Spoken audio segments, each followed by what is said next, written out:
and welcome back to our webinar series on caregiving in print and pictures.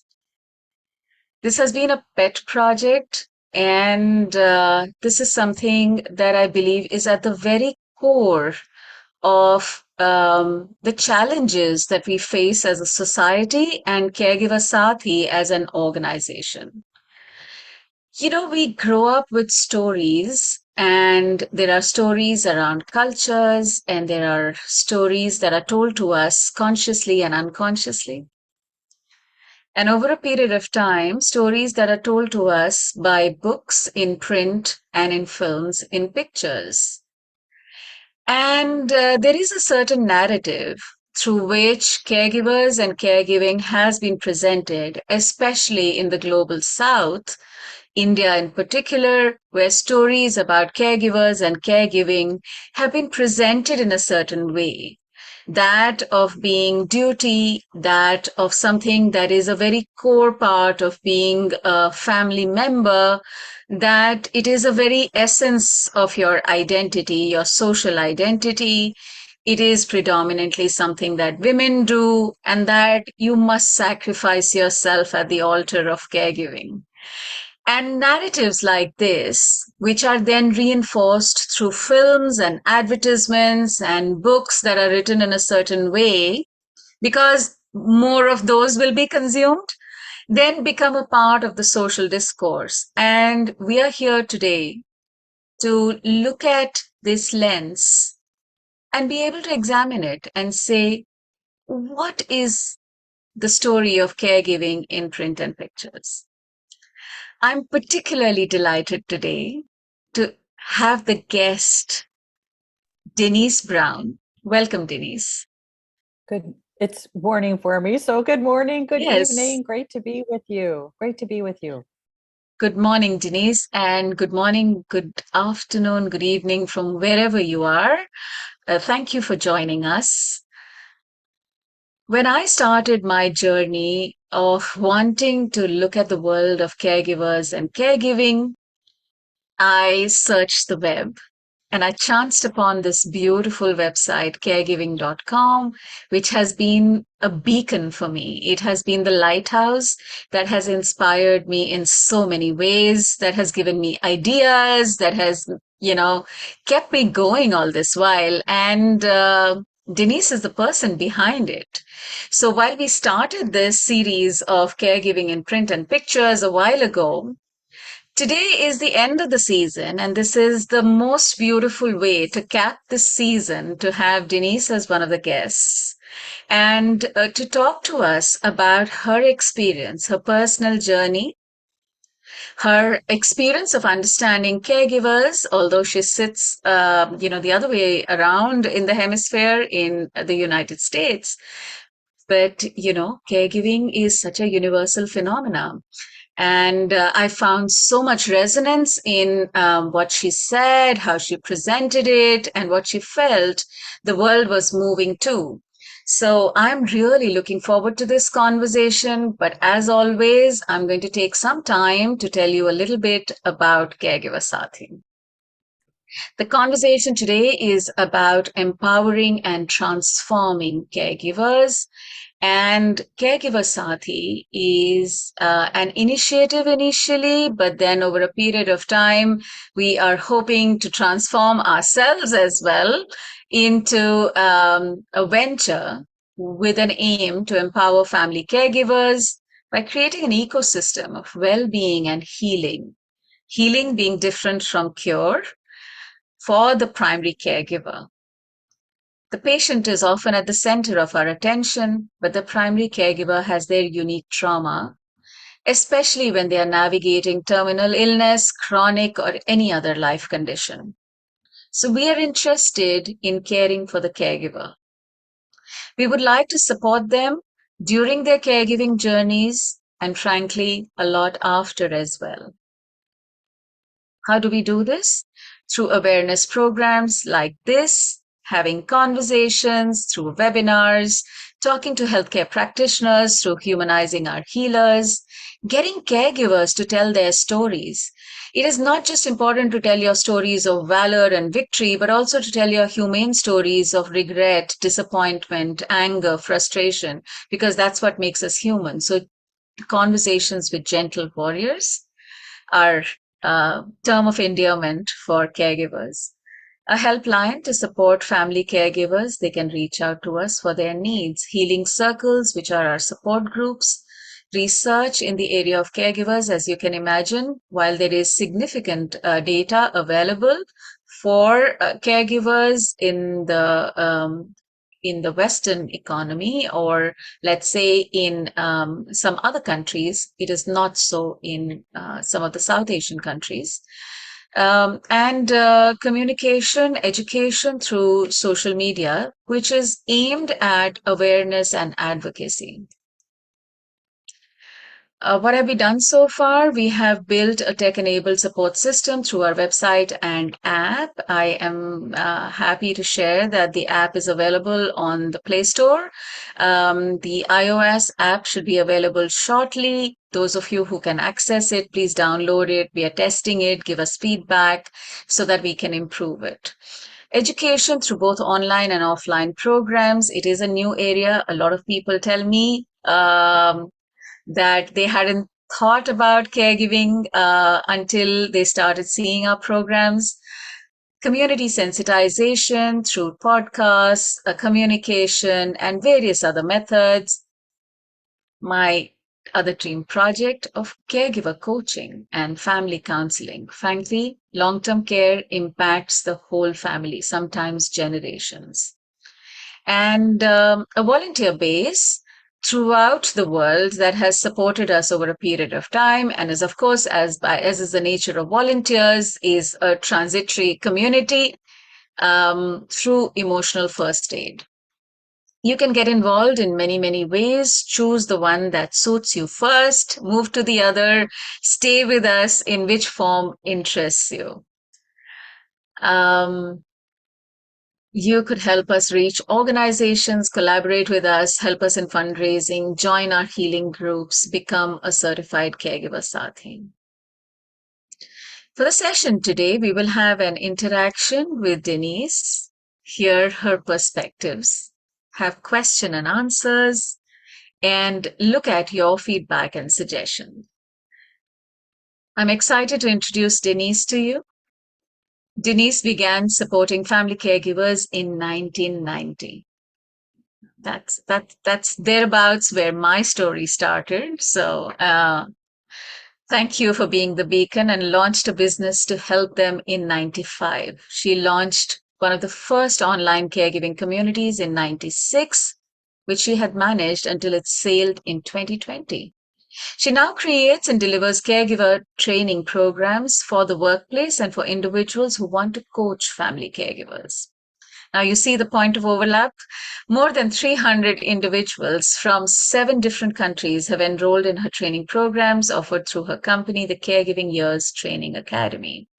Denise is the author of several caregiving books, and that's the primary reason for her being the guest today. And she speaks about caregiving in the most pragmatic and the most sensitive way that you can integrate it as a part of your life. And we would definitely talk to her about that. Oops, sorry, I'm moving in the wrong direction. Next Avenue named Denise a 2017 influencer in aging. One of the 50 advocates, researchers, thought leaders, innovators, writers, and experts who continue to push beyond traditional boundaries, change our understanding of what it means to grow older. Her insights have been featured in the Wall Street Journal, the New York Times, US News, World Report, US Today, smartmoney.com, Time Magazine, and the Chicago Tribune. And I have to say this, that I found Denise so responsive the first time that I reached out to her and said, Denise, can I use a part of your website on Caregiver Saathi when Caregiver Saathi was a baby? She didn't even think twice and sent me a prompt message, which must have been in the evening for her, and sent it to me saying, by all means. I have to say that was a unique milestone experience for me. Welcome, Denise. It's great to be here. Thank you so much for your kind words. And it's nice to finally connect with you in person, so to speak. Yes, absolutely. Absolutely. Sorry about the glitch that we had last week, but I'm so glad that we are speaking today. I have been so looking forward to this. Good that we have good audio quality. I, you know, like we were speaking last time, the pleasures of technology. Who would have thought? Right. I guess it is the pleasure, but it's also sometimes the torment. You're Yes. so grateful to be able to connect over thousands of miles, but yet when the glitches happen, it just feels like, oh. Yeah, and it would have been a pipe dream at the time that I was researching and thinking, will Denise ever have time for me? Would I be able to talk to her? And here we are. So, One of my goals is actually to talk to a family caregiver every day. When I had my online community, I did. I talked to family caregivers every day. So over a period of, oh my gosh, between 1990 and 2020, I really was interacting with family caregivers every day. And the pandemic kind of changed things a little bit for me, and my caregiving experience intensified. So sometimes the family caregiver I talked to was myself every day. But it's really important for me to be connected and to have conversations like the one that we're having today, because it's through the conversations that we connect. You were talking about the vulnerability that keeps us connected as humans. That only happens in conversations. So it always has felt like a gift, a pleasure to be able to have a conversation like what we're having today.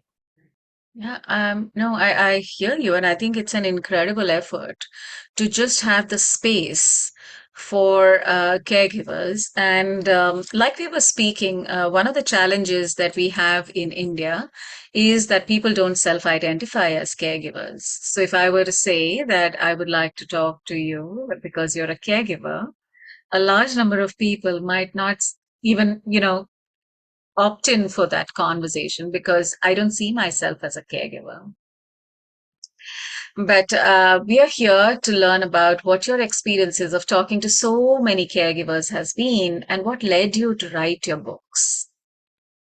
So, what's interesting is what connects us is our emotional response to a difficult situation. And I think Mm. it's important for us to release the idea that we have to call ourselves something in order to actually get support and resources around that experience. We're having a stressful experience. And so, what I have found is most individuals who are helping or worrying about or caring for a family member relate to the idea of stress and worries.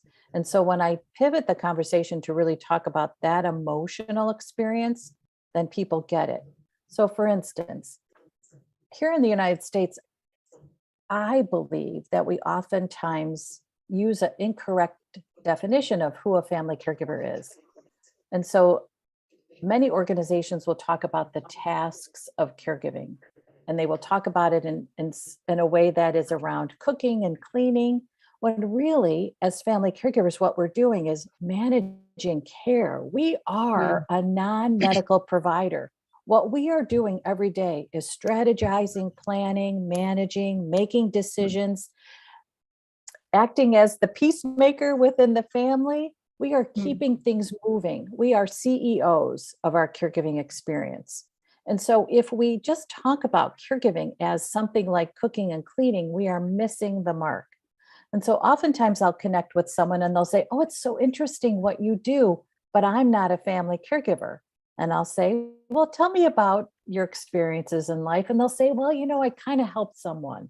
I just had this conversation last week with a mother who had Mm. a son who had significant health issues at birth, and it changed his life to such an Mm. extent that he actually died of a drug overdose in his early Oh dear. 20s. And this mother said to me, "But I wasn't a family caregiver." I said, "Oh my gosh, of course you were." I said, "How much did you worry about your son?" She said, "I Mm. worried about him all the time, every All the day, woke time. up in the middle of the night." The worries are what identify us as a family caregiver because we have so many things to worry about. How will we Mm. get enough help? How will we connect to the right resource? How will we talk about a difficult conversation with our caree? We use the term caree for our family member or friend who's receiving our help. It's the worries that identify us. I love this definition of if you worry for someone, then you are the caregiver. Uh, it's so simple and it just rings home and it explains the idea so beautifully.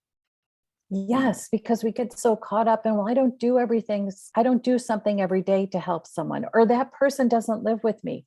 It's not a location based experience, it's an emotional experience. It's how we feel about the impact on our life. That's what identifies us as a family caregiver. So, in truth, we're all family caregivers because we have someone in our life that we're worried about. Yeah, yeah, yeah. But that's I just have a feeling of feeling light suddenly because one of the other things that I shared with you was that there isn't a word equivalent of the word caregiver in any of the Indian languages. Yeah. So we don't have a word in, for example, Hindi or Marathi or we have many languages. So we don't have an equivalent word that is. And I was in a setting of women volunteers. There were about 200 women volunteers, and I mentioned this.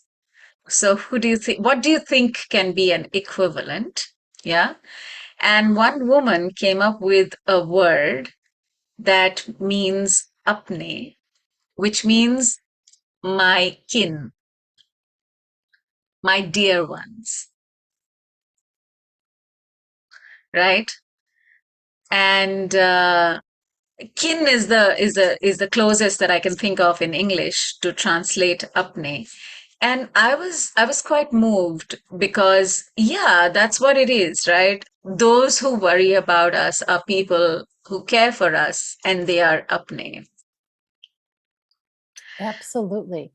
And what's interesting too is that we can move through several different caregiving experiences throughout our life. So, for Mm, instance, I helped my mom who just died in August. I still help my dad, sorry. but I helped a niece who was having a really tough time with her mental health over a period of a couple years. And she is doing okay now. So, that experience happened as I was caring for my parents. So we can move through multiple experiences at the same time, which means Mm, that we have intense worries at certain parts of our life because we yeah, are worried about how are we going to get to tomorrow. And I think ultimately that's our goal in a yeah, caregiving experience is getting everyone to tomorrow. And sometimes we yeah, wonder how are we to do that? yeah. At which point did you think that it was important for you to communicate or write a book? So the first book I wrote was actually based on the Six Stages of Caregiving, which is what you Yes, had reached out to me about many yes, years ago. yes. It's currently in its ninth edition because I have revised it and tweaked it and really thought about how do I keep this relevant for what's Yeah, happening today in a caregiving yes. experience. And I came up with this idea of staging the caregiving experience because I could see what happened when someone who was caring for a family member with dementia learned about the stages of that disease. They felt better Mm, prepared for what was happening today. And then they thought about what could happen tomorrow and they weren't so surprised. And I thought, well, mm, what if we staged the caregiving experience? What would that look like? And the first mm, iteration of the concept was 4 stages. And then mm, because I had this website, I could put it on my website and ask for immediate feedback. So I mm, let it marinate for about a year with 4 stages. And then because of the mm, feedback and because of the conversations similar to what we're mm, having today, I added two mm, more stages and mm, then wrote about it so that it became a book. mm, That was the first one. And then what I used to do is write what I called weekly comforts every Monday. And mhm, I did that every Monday for years. And then I thought, mm, you know what? these actually could be a book. So it's almost like little pieces of prose that take Mm, one word that reflect the reality of a caregiving experience, and then I mm, turn it so that it gives you hope. So you mm. look at the reality of your experience and then you think, okay, but what could I, how could I shift a little bit to see something that feels like the sunrise? And those Wow. are the four-part series of books called Take Comfort. Yeah. And I think that is what builds resilience or endurance in a caregiving journey. Because one of the things that I point out is that the difference between caring for a growing child and caring for an aging or an ailing person is hope. And we all need hope. We all need hope to want to strive, to have desires. We all need to have hope. And it's easier to have hope when there is a child who will grow to be something. Yeah. Absolutely. I think that's what's part of the really stressful experience is that you're watching someone, and sometimes it feels like you're watching someone disappear in front of you. Mm. And the Yeah. disappearing can happen from day to day. So, in Mm. my certified caregiving consultant training, we talk about how we can empower family caregivers to redefine hope. This Yes. idea sometimes is that someone else holds hope for us. A doctor gives us a diagnosis and then says, here's a possible cure. And then later Mm. in a disease process, they might say, you know what, the disease has progressed to such a point that we don't have a cure or a treatment. And it feels like Right. that doctor has taken away our hope. But if Mm. we keep hope within us because we redefine it as often Mm. and as much as we need, then we are never without hope. So, for Right. instance, we can have hope in a moment that we connect in a really powerful way with others in our life. We can hope in this moment that we show up in our best selves to take advantage of the moment. And that's how we keep Mm. hope. That's actually truly empowering, frankly, because what you're giving is a tool to say that, yeah, there might be instances that will take hope away from you, and yet you have the wherewithal to bring it back and keep the locus of control with yourself rather than hand it out to, I think, the helplessness that there are circumstances or there is inadequate medical science or that life is happening and I'm not in control is what also takes away hope. Yeah, um absolutely. Absolutely. One focus of my work from the very beginning was mm, that family caregivers need to be center stage, talking and writing about their experience. So, my first product that I launched actually was a monthly newsletter. And I had contributors who were family caregivers who wrote for this monthly Beautiful. newsletter beginning in 1995 until I stopped publishing it in 2005. So, when I launched my online community, oftentimes people would say you need experts, and I thought experts like doctors and nurses, and I don't mean to and lawyers, financial planners, they have an expertise that we rely on, but on my community I felt like family caregivers are the experts. That's why they're the Absolutely. bloggers. And then when I started a national caregiving conference, family caregivers were the presenters because they're the expert. And I see that all the time, that opportunity is what heals us. And if we have an opportunity to turn our experience into something like a book or a workshop or a different career like caregiving coaching, it heals us because we feel like, oh my gosh, that wasn't for naught. I didn't waste those years. What I did instead was create something new for myself because Beautiful. of those years. That is so beautiful, Denise. You know we are going to use this clip again and again. And I was reminded of your caregiving conference, and I was at the verge. of coming to Chicago in November for the conference. So I remember this conference, and like I had to, I have to go there. I have to see what's going on because this might not be time, or maybe we need something like this. But there's so much that I can learn, and I love the fact that you created recognition for caregivers, you created recognition for coaches, and that people could come and talk about their experiences. I'm also trying to impress you that I know enough about your work. I'm very impressed. You know what else I want to mention is something that you touched on that I think is so important for us to remember, Yeah. that being successful in our caregiving experience is not being a martyr. Being Yes. successful in our caregiving experience is being truthful. And oftentimes, what I would see is that a lot of the honors that would go to family caregivers, especially Yes. years ago, there would be Yes. pharmaceutical companies that would have a different award, and they would talk Yeah. about family caregivers who put their lives on hold. Yeah. And they would honor them for putting their life on hold, which is exactly what we don't want anyone to do. We want Yes. you to Yes. find a life during a life of caregiving.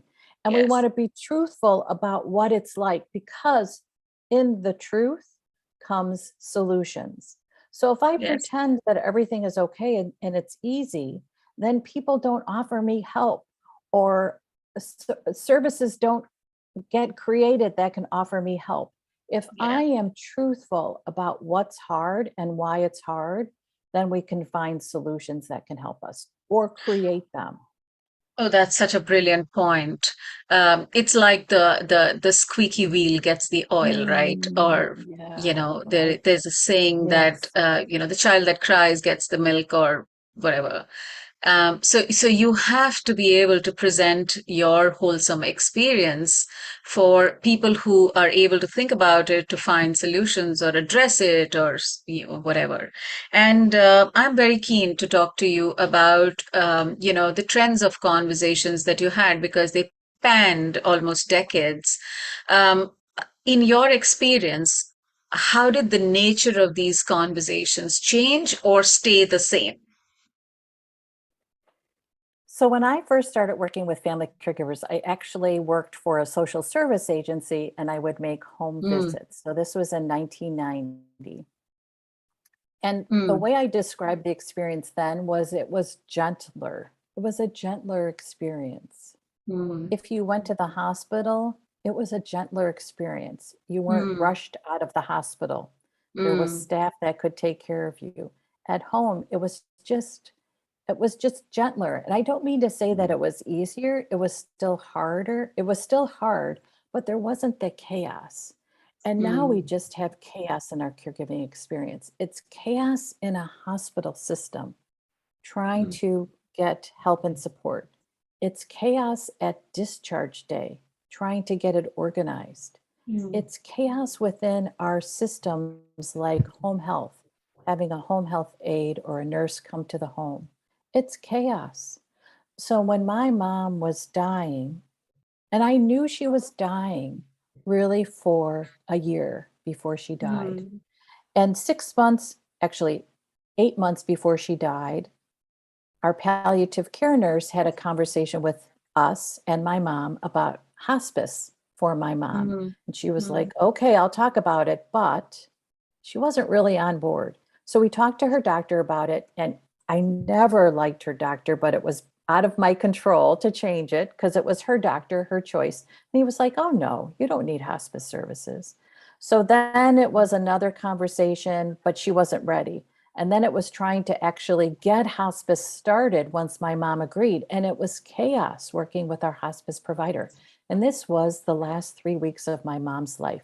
Now, the reason that I wanted my mom to start hospice sooner is because I knew adding a new provider is chaotic. And I wanted to minimize the chaos at the end of her life. So if we had started 8 months earlier, it would have been absolutely less chaotic.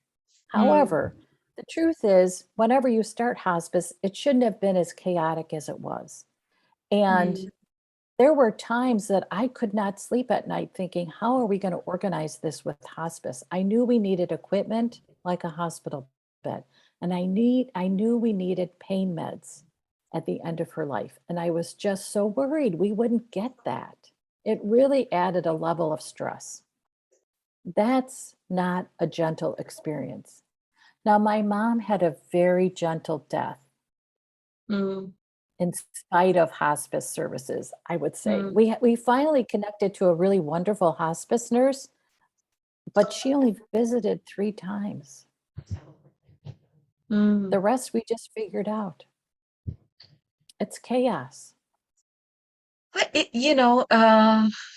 we had a recent experience actually, and you know, there is different levels of appreciation and understanding of palliative care as it is in India.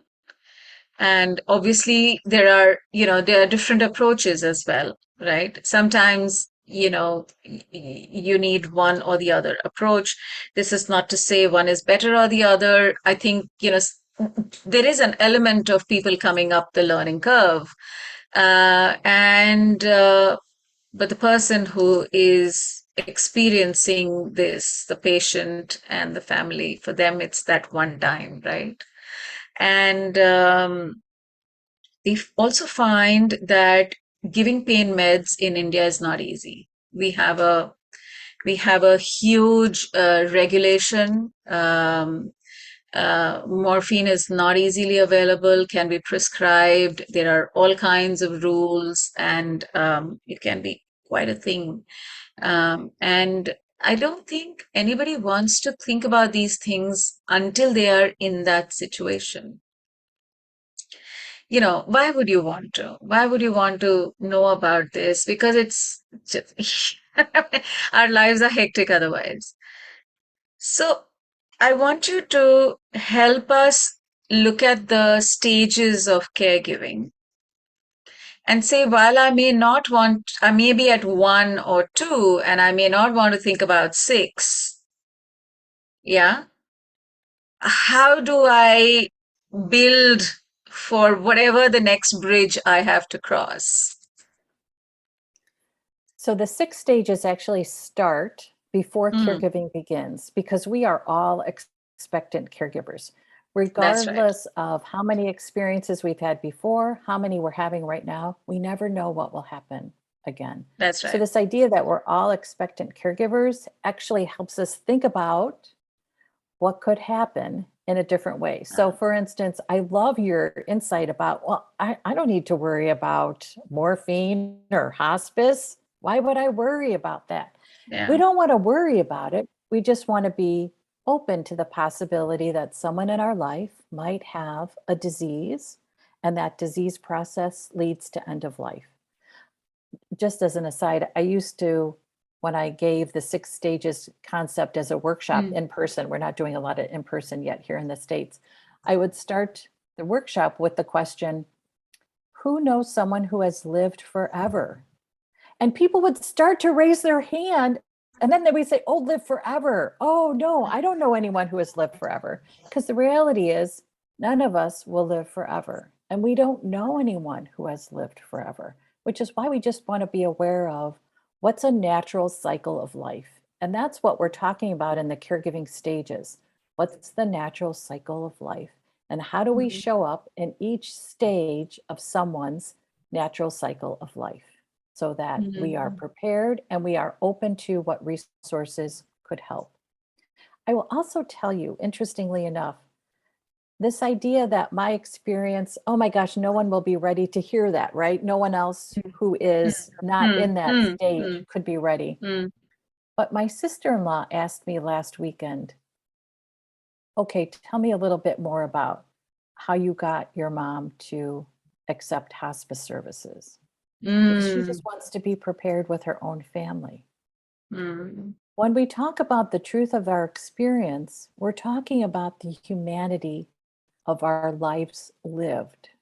mm, And when people understand what it's like to live life, which mm, includes helping someone die, I think the conversation is much different.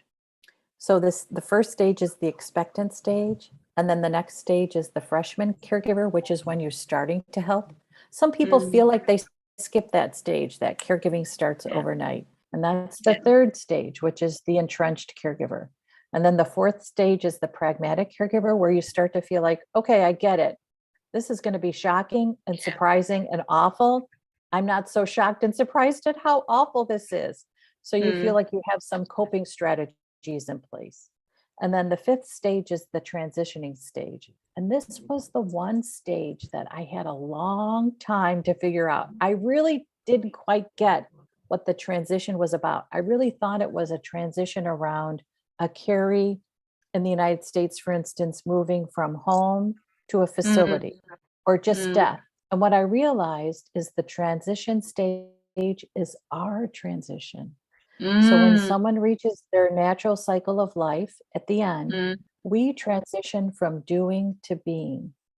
And that's a hard transition because we're always worried whether or not we're doing enough. And the truth is, at someone's end of life, being with them is the best way to do. And then after their death, we have another transition out of our caregiving role. We are closing out our caregiving experience. And that transition includes whatever it might be related to closing out an estate or selling a house, but it's also us looking at our life without this caregiving experience and without our caree. What does that look like? And then the sixth stage is the Godspeed Caregiver. And that's when we've closed out our caregiving experience, received some peace about some of the regrets and remorse that we might have been struggling with. And we think, okay, I get what life is like. I now know how important it is to take advantage of all the moments. I'm not going to waste time because I see that time is one of our valuable resources. Mm. I'm just going to let all of that sink in. It's beautiful. And I do think that, it must be hard when you have not captured the initial stages and you jump or you think you are immediately into the third stage. It can be a lot because there is no infrastructure, there is no information, you're putting stuff together, and you're grappling with a lot of things. So I like that description. And I'd like to go back to the previous question that I had asked, which is that as you saw caregivers in the 90s and in the 2000s and in the 2010s, how has that? So you spoke about that the experience seems to be moving to a greater chaos. I'd like to take another dimension and talk about gender differences. In your experience, have you seen any shifts, anything about gender, the roles that people take? What's interesting is I started wondering whether it's not personalities rather than gender that move us into our caregiving experience. Because there are personalities that can manage a caregiving experience, and it could Yes. be either gender. I think about your ability to strategize, your ability to stomach stuff, because what you see Mm, sometimes is just like, oh my mm, gosh, the blood and the gore. Oh, mm, and mm, some of the hands-on care tasks that you have to take on. So it could be mm. administering an IV or a shot. So you have to Yeah, have a strong stomach too. And yeah, I think that yeah. it could be that as women, we have the fortitude to manage that better than men. And Mm, yet I think about my dad, who was not involved as a father in terms of nurturing or caring for us. He really left that to my mom. They had very specific gender roles in their marriage. mm, But at the end mm. of my mom's life, now my dad is 91. He just turned 91 last month in August. So he was Mm, 90, almost 91, and he was doing a lot of hands on care, mm, helping me care for my mom. And it was mm, not me begging him, come on, dad, you got to help. He was always like, okay, I'm here. What do I need to do? I mm, also think sometimes people don't know how to help. So I used to have an Ask Denise advice column. And so people would write in questions and ask me what to do. And I always remember this one question from a sister. She said, I take care of my mom. She lives with us in our home. She's in the bedroom on the second floor. My Mm, brother stops by all the time. And he mm, comes into the front door and he stands in the hallway and he just shovels his feet and says, how are things going? And the sister said to me, this drives me nuts. What is he doing? Why doesn't he ask me what help he could help me with? What's going yeah, on here? And I said, I don't think he knows what to do. He is showing yeah, up to help. He just doesn't know how to ask or how to offer. And he doesn't know how to be with your mom in a yeah. different way. So I said, take his hand, give him a hug, walk him upstairs and say, this is what I do when I visit with mom. Here's a chair for you. I'll give you a few moments for you guys just to catch up and then I'll come back in. And then Mm, maybe you could help me with a few things. Sometimes people mm, just need us to show how to do it. I think mm, those of us that feel like this is a more natural role mm, don't have to necessarily be taught how to do it. So I think there mm, are family caregivers that instinctively know how to help, but that's a very rare gift. That's a mm, talent that is not given to everyone. And if you have that gift and talent, you can show others how to do it.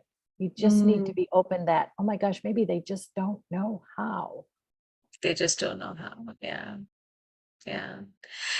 That requires two things to my mind. That requires you to be in the present. It requires you to be mindful, and it requires you to have a certain quality of compassion to say, okay, this is going to be a teachable moment. I'm going to have to teach.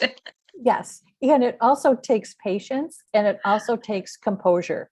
Because I will Yes. tell you, if I were the sister who had written to me, I would be as frustrated with Yeah. my brother Yeah. as she Yeah. was. No, And I totally. also think, yeah, you have to have that objective perspective. You have to Yeah. stand back and look at the situation without emotion. And let's face it, that is really hard to do. That takes energy and stamina. And we don't have those two things oftentimes in our caregiving day because we're just tired. Yeah, that is so true. And as you wrote your newsletter and as you got many experienced caregivers to tell their stories or to hold hands for the others who were in their journeys, what was the nature of the stories that you got about what were people more willing to share? And what did you struggle with? Or was it like you got all kinds and there was some, just play the mosaic for us. Okay, so here's something that's interesting. I had a Yes. lot of men who wanted to contribute to the newsletter. Okay. I had a, and they were all spouses caring for their wife. And I always remember Bob, who was really one of my very first contributors, and he cared for his wife, Betty, who had Alzheimer's. And Bob Mm, created little cards that he would give to waitresses when they went out for meals or to mm, nurses in the doctor's appointment that would say, my wife has Alzheimer's. Here's how you can manage the conversation with her. It was one of the very first to do that. That's very common practice now. And I mm, think that the very first generation of family caregivers, so to speak, that I connected with really set the stage for thinking through what are the practical tools that we can mm, all take advantage of. And they mm, really wanted to share what the experience was like. And they wanted to share it in a way that wasn't about pity me. It was, I'm going to empower you. I'm going to tell you what ah, it's like for me so I can empower you. mm, It was really wonderful. I just felt like I just would almost think, I can't believe how lucky I am that mm, these family caregivers trusted me with their stories. It really felt like mm, this huge honor. And then when we were able to add blogs to our websites, I just felt like, wow, this is awesome.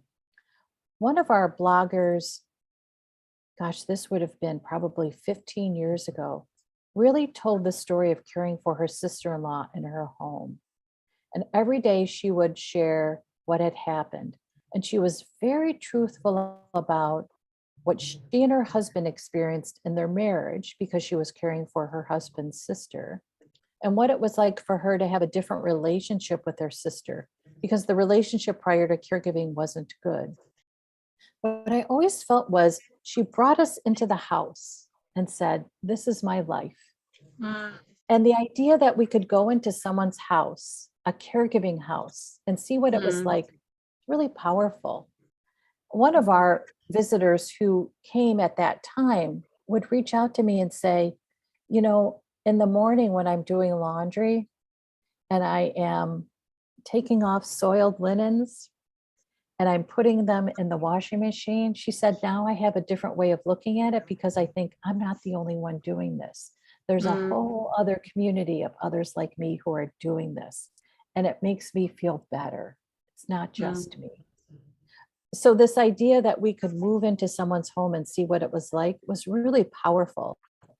And mm. I would say what has shifted again is this idea that it's not easy to connect to help and resources because of the pandemic, because we Mm, lost so many direct care workers, because the healthcare system really struggled with the weight of the pandemic.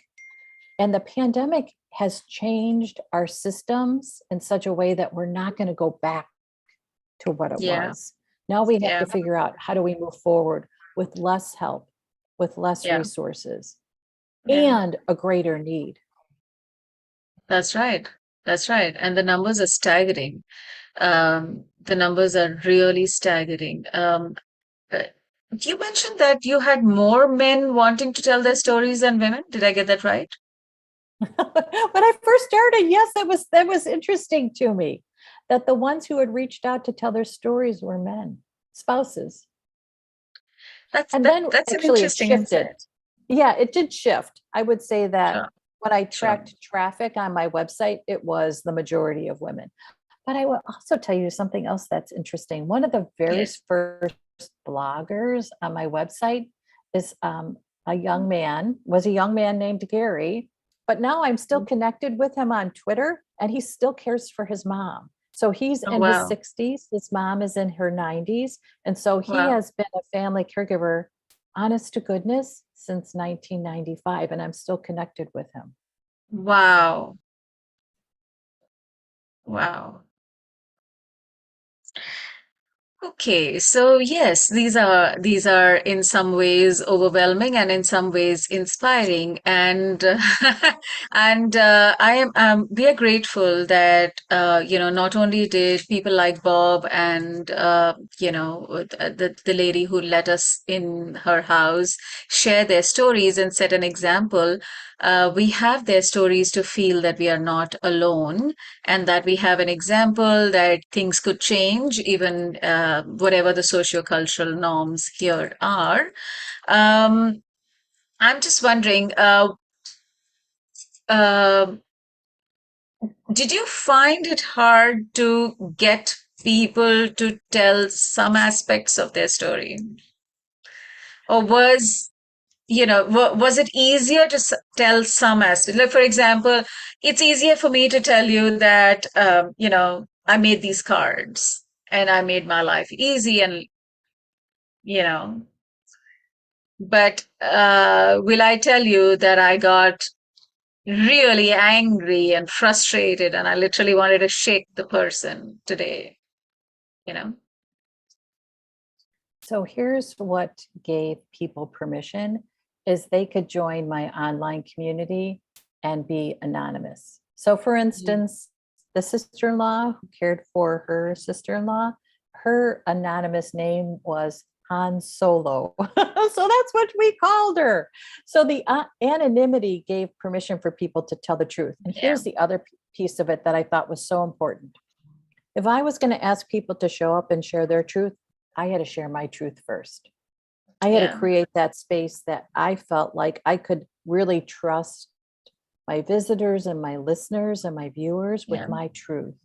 And then yeah, that opened the door for others to show up with their truth too. We yeah, really have to lead by example in that situation. yeah. No, that's very useful, and we have created an online community, and we are hoping that more and more people will want to talk about their stories and their journeys, and they will feel safe enough to be able to, talk about different aspects. And I'd like to talk about your personal transformation as you wrote your books and as you went through the 20, 30 years. How did all of this impact you as the person that you were and the person that you are today? So when I started working with family caregivers, I was 27 or 28, and Mm, now I'll be 60 in January. So when I think about my personal transformation, I have more patience and compassion. But I will tell you that that probably didn't show up until I was in my mid 50s. So I had to learn a few things, but I'm grateful for the lessons that I learned. And I've also, it's hard to be a woman in business. It is hard to be an author of a book. It is hard to put your work out into the world. We hope that people will receive our work with kindness, even if they decide our work isn't for them. And the truth is, that doesn't happen, that mm, people mm, sometimes are not helpful. So that was actually a huge lesson that I learned, was to be very aware of who's an ally for me. And if someone showed up and it was clear to me that they weren't an ally, to just let it go, not take it personally, not spend a lot of drama or energy around it, but just say, oh, okay, I see they're not an ally, and then move on so that I could connect with allies. I had this idea that everybody should get along, we should all collaborate in the caregiving space. And when I entered the caregiving space, I reached out to a few other organizations. There were mm. probably maybe 6 of us at the time, if you can imagine that. And I had asked, how can we collaborate? And there was not an interest in collaborating. And that really set the tone for my experience, that a lot of organizations aren't interested in collaborating. And it used to just frustrate me until I realized, you know what? I'm not going to spend time trying to convince someone who doesn't want to collaborate that they should collaborate. I'm just going to move on to find the collaborators. It sometimes is frustrating because it can feel like, why aren't we helping each other? Because if we help each other, we help the family caregiver. But I just had to let that go and believe that the right collaborators were there for me, the right resources were there for Yeah. me, and then to be grateful when I connected with them. Mm. So, these are pearls of wisdom, and I wish I had spoken with you earlier. And I'm glad that I have spoken now. And I'm just wondering, now that you made a choice to sell your business, and you are at a certain point, probably you're more keen to build the training, coaching academy. What's your vision? What's your view? How do you see more writing? And So, one of the, sorry, let me let you answer, then I will come to the next question. so what I did in 2020, when Mm, honestly, the weight of my work was really impacting me in a negative way. I mm, sold my online community and I kept what generates the revenue. And mm, it's my training and leadership development programs. That's what brings right. in the revenue. I think oftentimes we have this idea that because we have a good heart and we're doing good work in the world, that the money will come. I know that there's this idea that it will just come. And the truth is, the money comes when you are intentional about setting up your revenue stream. You have to ask for it and then you have to receive it. You have to be intentional about that. And that shift to be intentional about what's my revenue stream? How do I take care of it? And how do I create value for it has been very helpful. And learning about pricing for my offerings, that's been really helpful as well. So the goal is to actually train certified caregiving consultants so that every community has one, to train support group facilitators so every support group has meaningful conversations, to create opportunities during a caregiving experience for a family caregiver to start a small business as a caregiving specialist, which is like a virtual assistant. It's this idea that we can turn this experience into something that changes our career. I want to help family caregivers do that. And I feel really great about it. And I've launched a community for those who are going through our training program, but I've also figured out a way to offer more courses that are free that really offer insights and strategies and tools to help Yeah. any family caregiver. So the community is caringourway.com. And I just launched the Encyclopedia of Family Caregiving because someone on Twitter asked me to do it. So the Encyclopedia of Family Caregiving uses the 6 stages as a foundation. And it's this vessel that collects stories and insights and experiences, Nice. including what's the day like for each family caregiver. So I'm actually asking anyone who joins this free course, the Encyclopedia of Family Caregiving, to share what your day is like. I want to know what your day is like. I want to see inside your house. I want you to be like Han Solo, who took us into the house and showed us what it was like. I want you to bring me into your house and show me what it's like. When I understand what it's like for you, I can offer better strategies and solutions and tools, and I can advocate in a much more effective way. So that's really where I'm shifting the work. And I have released the idea that I need to manage my own technology. I did that for 24 years. It was really hard. So now I use other people's technology and it's much easier. Mm. Powerful insights there. And what about your plans for writing more? So I released several books this year. So I'm going to take a little break and not release any more books this year. And then next year, I'll probably release another edition of the Take Comfort series. I'm going to get back to writing a weekly comfort. And I might write the second in a series around our caregiving fatigues. So Healing Words is a book that I issued last year that talks about our caregiving fatigues, what we grow Mm, weary of. We get tired of bad luck. We get tired of coping. We get tired of the guilt. So there's mm. another series of caregiving fatigues that I want to write about, and that'll probably be in 2023. Oh, I'm looking forward already. Thank you very much for you've been generous. You've also offered your books on Kindle, and many of us have accessed it, and we've been only richer thanks to that. Though, of course, the books aren't really overpriced. But I want to continue our conversations after this session about how we can collaborate. I totally resonate on, collaborators are far and few, and it takes a different energy to collaborate, right? Um, so, open offer in the public domain. Love for us to figure out how we can collaborate. What is it that we can do? And uh, I would like to share with you some of the resources that we have developed. There is, of course, a sociocultural nuance to caregiving in India. And there is a very significant diaspora and first generation migrants in the US. And,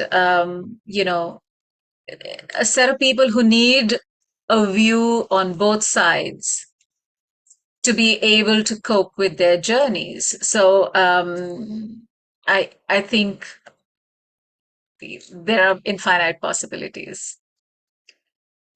I think so too. I think it's fabulous. As a closing comment and a parting, one of the things that we would like for this series to do is encourage more and more people to tell their stories, to write their books. There are just not enough books and stories from South Asia, the global South, of a certain kind. So, what would you tell people about writing? You know what? I think sometimes we look at this blank piece of paper and we think, oh my gosh, this is so intimidating. Yeah. Just give yourself 5 minutes to write a few thoughts, a few reflections about what just happened. So at the end Mhm. of the day, you can reflect on what happened during the day. In the Yeah. morning, you can think about what happened yesterday. Just think about this as reflecting on what has been your experience within the past 24 hours. And it can be just 5 minutes. And put it in a format so that you can actually turn it into a new format. It could be that you write on a piece of paper, but you keep track of all your papers so that they could become a new format, which could be a book. So that's something that I always did, was thinking about, it started in one format. What's the next format it can go to? Yes. You can write in Yes. your Word document, and then you have all these pages that become your book. And you can also download the Caregiver Saathi app, and there's a journal, a part of the app. That's awesome. That's awesome. There you go. There you go. Um, so there aren't too many questions right now, and I think I have asked you all the questions that have come up. Denise, I am so grateful. Is there anything that you would like to, leave the team at Caregiver Saathi with? Because they are, they are fantastic people who have worked very hard and who continue to work very hard. So, what is the advice you would like to give us? Thank you for all you do and keep doing it. Thank you. Thank you. With that, Denise, thank you for spending your time with us over so many conversations and this session now. Truly grateful for the inspiration that you have given me personally through your work. And I'm looking forward to one of these days when I will visit and we will get to hug each other and meet in person. My warmest regards. Yeah, thank you so much. This was fabulous. Thank you. To all of you who have joined us, thank you very much. Have a good evening and a lovely